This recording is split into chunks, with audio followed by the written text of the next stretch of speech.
All right, so get ready for a deep dive into something you might not expect, decaf coffee. Yeah, you Decaf. sent us this article. Can you become addicted to decaf coffee? Yeah. From Coffee at Corner. Oh, yeah. And honestly, I had no idea decaf could be so, Right. well, complex. It really is. There's a lot more to decaf than meets the eye. Yeah. And I think you'll find some of the details pretty surprising. I'm all ears. Okay. Let's start with the basics. Yeah. What exactly is caffeine, and what's going on when we decaf something? So caffeine is a natural stimulant that affects our alertness. It's found in various plants, but coffee is the one we usually think of. Right. Now, when it comes to decaf, Yeah. the process is designed to remove caffeine from the coffee beans, but it's not always as thorough as you might think. Okay. This is where I got a little thrown by the article. It claims decaf can still have up to 85% of the original caffeine content? Yeah, Is that really true? it is, and it all comes down to how decaffeination works. There are several methods, but they all involve some form of extraction to remove the caffeine molecules. The most common methods are solvent-based, like using methylene chloride or ethyl acetate, Okay. and the Swiss water process, which uses water and activated charcoal. So some methods are better at removing caffeine than others. Exactly. Yeah. The Swiss water process is generally considered to be more gentle and produces a cleaner tasting decaf. Right. But it can also be more expensive. Some companies might opt for less costly methods, and as the article mentioned, there's even the possibility of blending decaf and regular beans to cut costs, which could explain why some decaf has more caffeine than expected. That's a little concerning, especially if you're trying to avoid caffeine for health reasons. Right, and that's why consumer awareness is so important. Just seeing decaf on a label doesn't tell the whole story. Definitely something to keep in mind. Yeah. But let's back up a bit and talk about caffeine itself.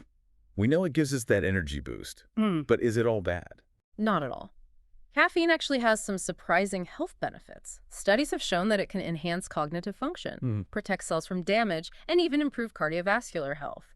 For example, research suggests that moderate caffeine consumption could reduce the risk of heart attack by as much as 30%. Wow, 30%. I knew coffee had some health benefits, but I had no idea it could be that significant for the heart. It's fascinating, isn't it? It is. And it gets even more interesting when you consider that decaf might have some unique benefits of its own. The article mentioned that decaf could contain more phytochemicals than regular coffee. The chemicals, those are the good guys, right? Yes. The ones that fight disease. Exactly.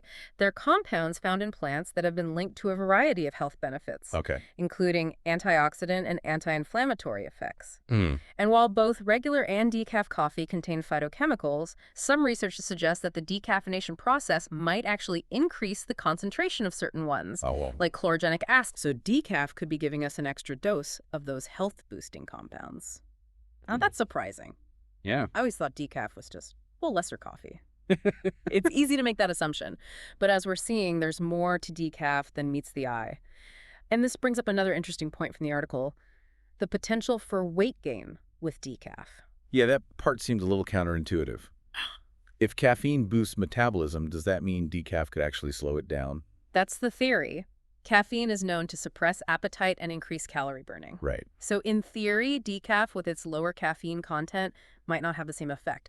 But it's important to note that the research on this is still mixed. So we can't definitively say that decaf will make you gain weight. Not necessarily. It's probably more about the overall context of your diet and lifestyle.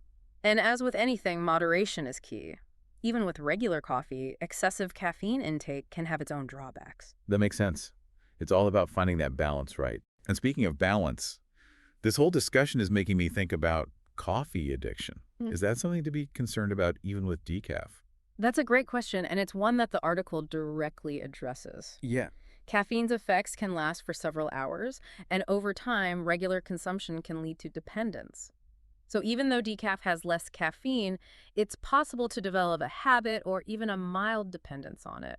So even decaf addiction is a thing. It can be. I have to admit, I never thought about it that way. But the article also suggested that decaf might be a good option for people who are trying to manage their caffeine intake. That's certainly a possibility. Decaf can provide a similar taste and ritual without the same intensity of caffeine's effects. And for some people, that can be a helpful step in reducing their overall caffeine consumption. I see what you mean. Yeah. It's about understanding your own needs and making choices that align with them. Exactly. But before we wrap up this part of our deep dive, there's one more thing I'm curious about. The article mentioned the potential for decaf to strain the heart. due to increased glucose release. Can you explain that a bit more? Sure. When we consume caffeine, it can trigger the release of glucose or sugar into the bloodstream.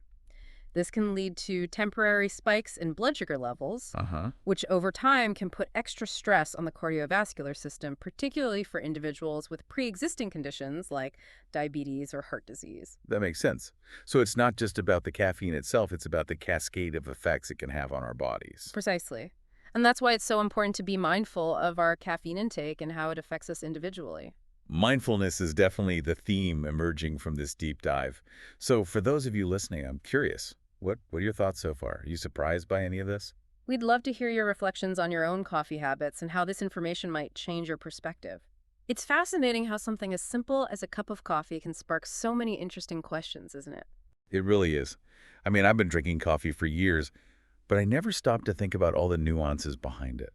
This whole decaf deep dive has been a real eye-opener for me. And that's the beauty of knowledge, isn't it? The more we learn, the more we realize how much there is still to discover. Absolutely.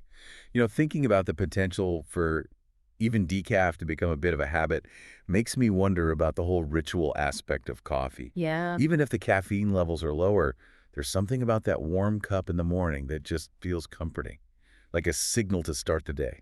You've hit on a key aspect of our relationship with coffee. It's often more than just a beverage. It's a ritual, a social connector, even a source of comfort or stress relief. Oh, wow. And those psychological aspects can be just as powerful as the physiological effects of caffeine. So even if someone switches to decaf, they might still find themselves craving that familiar routine or the feeling it evokes. Is that what you're getting at? Precisely. The act of making coffee, the aroma, the taste, the warmth of the cup in your hand, all of these sensory experiences can contribute to the overall enjoyment and even the perceived need for coffee, regardless of the caffeine content. That's so interesting. It's like we're conditioned to associate coffee with certain feelings or experiences. Yeah. No wonder it can be hard to break away from, even if you're trying to cut back on caffeine. It's a powerful combination of physical and psychological factors at play. And if we connect this to the bigger picture, it makes you wonder about other habits or routines in our lives that might be driven by similar factors. Ooh, it's a thought-provoking question. Oh. I'm starting to see patterns everywhere now. What other assumptions are we making about our everyday choices? What's lurking beneath the surface? It's all about being curious and questioning those assumptions. Just like we discovered with decaf, the answers can be surprising and enlightening. Well said. So as we wrap up this decaf deep dive, what's the main message we want our listeners to take away? If I had to distill it down to one key point, it would be this. Don't underestimate the power of awareness. Whether it's about the caffeine content in your coffee, the ingredients in your food, or the motivations behind your daily habits, knowledge is empowering. I love that. Knowledge as empowerment. It's about making informed choices that align with our individual needs and goals. Exactly. And it's about being open to challenging our own assumptions, even about something as seemingly simple as decaf coffee. Awareness really is key, isn't it? This whole conversation has made me realize how much I take for granted when it comes to my daily choices, especially with something like coffee. It's easy to fall into routines and assumptions, especially with things we do every day. But as we've seen with decaf, there's often more to the story than meets the eye. Absolutely. Yeah. And for our listeners who might be thinking, okay, this is all very interesting, but what does it really mean for me? Right. What would you say is the biggest takeaway from our decaf deep dive? I'd encourage everyone to approach their coffee choices and really all their food and beverage choices with a sense of curiosity. Don't be afraid to question labels. Do a little research and think about how your consumption habits align with your overall health goals. I love that advice. Curiosity and informed choices. It's about becoming the best version of ourselves, one cup at a time. Well said. And remember, it's not about judgment or restriction, it's about empowerment. Exactly. And I think that's a perfect note to end on. This deep dive into decaf has been eye-opening, thought-provoking, and honestly a lot more fun than I expected. It's been a pleasure exploring this topic with you. And to our listeners, thank you for joining us on this caffeinated journey. We hope you've learned something new and maybe even feel inspired to rethink your own relationship with coffee. Whether you're a decaf devotee, a regular coffee enthusiast, or somewhere in between, we encourage you to keep exploring, keep questioning, and keep those deep dives going. And who knows, maybe we'll uncover even more surprising insights about our everyday drinks in future episodes. The world of beverages is full of fascinating stories waiting to be told. Until next time, deep divers, happy sipping